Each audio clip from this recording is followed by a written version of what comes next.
In 2026, cruise lines are quietly changing how they handle older passengers, from medical clearance rules to travel insurance fine print to how quickly you're helped in an emergency. And if you cruise the same way you always have, you could face denied boarding, canceled excursions, unexpected medical bills, or hours of unnecessary discomfort. But if you watch this all the way through, you'll cruise cleaner, safer, calmer, and smarter, with fewer surprises and more control. This is Shipverse, and this is your step-by-step phase-based checklist for cruising after 65 in 2026. PS of prep booking reality check. This phase protects you before you spend a single dollar. Step what? See? Recheck age-based policies. Even if you've cruised for decades, your action before booking, go to the cruise line's health, accessibility, and medical policy pages and read them line by line. Why it matters. Several major cruise lines are tightening age-related medical disclosure rules in 2026. Some now require updated health forms closer to sailing, especially for guests over 65. What goes wrong if you skip this? You show up at the port and are told you need additional clearance. In extreme cases, boarding can be delayed or denied, with refunds reduced or denied. Pro tip: policies often differ by itinerary. A Caribbean cruise may have looser rules than a transatlantic or remote region sailing. Never assume one cruise equals another. Step 20. Choose itinerary length strategically, not emotionally. Your action: limit your first cruise of the year to 7 nights unless you've cruised recently without issues. Why it matters. Fatigue compounds faster with age, especially at sea. Longer cruises increase dehydration, balance issues, and sleep disruption. What goes wrong if you skip this? By day 12 or 13, minor issues turn into medical visits, missed ports, or full days confined to your cabin. Pro tip: back-to-back cruises feel efficient, but double your exposure to illness and exhaustion, and insurance treats them as separate events. PSE 20, cabin selection for 2026 realities. This phase prevents daily discomfort you can't fix later. Step 3, book for mobility first, not view or status. Your action: choose a cabin near elevators, midship, and on a deck with dining access. Why it matters. Ships are getting larger, not friendlier. Walking distances in 2026, ships are longer than ever. What goes wrong if you skip this? You'll walk an extra 20-30 minutes a day. That sounds small until day 5, when knees, hips, or balance start protesting. Pro tip: midship cabins reduce motion sickness and strain. Even seasoned cruisers feel motion differently after 65. Step 4, bathroom safety is non-negotiable. Your action: confirm walk-in showers, grab bars, and non-slip flooring. Why it matters. The #1 cruise injury for seniors is bathroom falls, not rough seas. What goes wrong if you skip this? One slip can end your cruise early and turn into a costly medical evacuation. Pro tip: even standard cabins vary by ship. Ask for the exact cabin layout, not just the category. PS3, medical prep that actually works. This phase is where most seniors make dangerous assumptions. Step 5, assume onboard medical care is limited. Your action: pack for self-management of minor issues. Why it matters. Ship medical centers are not hospitals. They stabilize, they don't specialize. What goes wrong if you skip this? Simple issues like infections, blood pressure spikes, or dehydration become emergencies.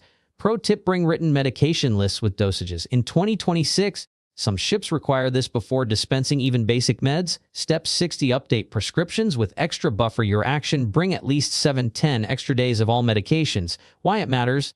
Delays, reroutes, or quarantine rules can extend sailings unexpectedly. What goes wrong if you skip this? Ships rarely carry your exact prescription. Substitutes may not be allowed or available. Pro tip: carry meds in original containers to avoid customs or medical disputes. PS4, insurance and paperwork traps. This phase protects your wallet. Step 7, buy age-appropriate travel insurance, not the cheapest. Your action: choose insurance that explicitly covers pre-existing conditions and medical evacuation. Why it matters. After 65, many basic policies quietly reduce coverage. What goes wrong if you skip this? A single air evacuation can cost $50,000 to $150,000. Pro: look for policies that waive pre-existing condition exclusions if purchased within a specific window after booking. Step 8, carry printed documents, not just phone copies. Your action: print insurance, medical forms, and emergency contacts. Why it matters. Phones die. Wi-Fi fails. Stress rises. What goes wrong if you skip this? Delays in treatment or reimbursement. Pro tip: keep one set in your cabin and one in your day bag. PSFE, embarkation day strategy. This phase sets the tone for the entire cruise. Step 90, arrive earlier than assigned, not later. Your action: choose the earliest embarkation window possible. Why it matters. Earlier boarding means shorter lines, fresher staff, and calmer medical screening. What goes wrong if you skip this? Late boarding equals long waits, fatigue, and rushed safety checks. Pro: early boarding also gives you more time to adjust to the ship before crowds peak. Step 10: do not skip the muster drill. Mentally, your action, pay attention.